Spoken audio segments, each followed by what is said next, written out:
Bien-aimés dans le Seigneur, je vous salue dans le nom de Jésus. Lisons ensemble Éphésiens 5, verset 25. Le Christ a aimé l'Église et s'est livré lui-même pour elle. Éphésiens 5, verset 25. Organisation humaine bien imparfaite, l'Église est pourtant le chantier indispensable du plan de Dieu pour le salut du monde.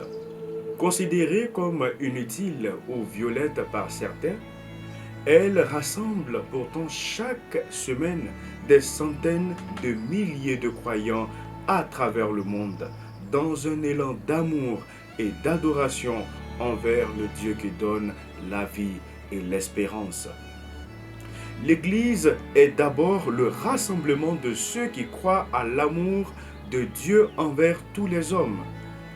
L'apôtre Paul la désigne comme le corps du Christ.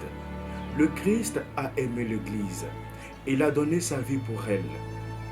L'Église idéale n'existe pourtant pas encore, loin de là. L'apôtre Paul s'en est bien rendu compte, lui qui souligne ses imperfections et ses déviations. Il est obligé d'instruire, d'exhorter, parfois même de hausser le ton. Il place des responsables dans les différentes églises chargés d'y maintenir une vie harmonieuse et équilibrée. Il encourage, exhorte, console, accompagne et conseille. Toutefois, l'Église n'est pas repliée sur elle-même. À l'instar des prophètes de la Bible, elle est chargée d'une mission universelle. Elle est appelée à remplir une mission en répondant à l'appel du Christ lui-même. Allez, faites de toutes les nations des disciples, baptisez-les au nom du Père, du Fils et du Saint-Esprit, et enseignez-leur à observer tout ce que je vous ai prescrit. Et voici, je suis avec vous tous les jours jusqu'à la fin du monde. Le mandat du Christ lui donne sa raison d'être.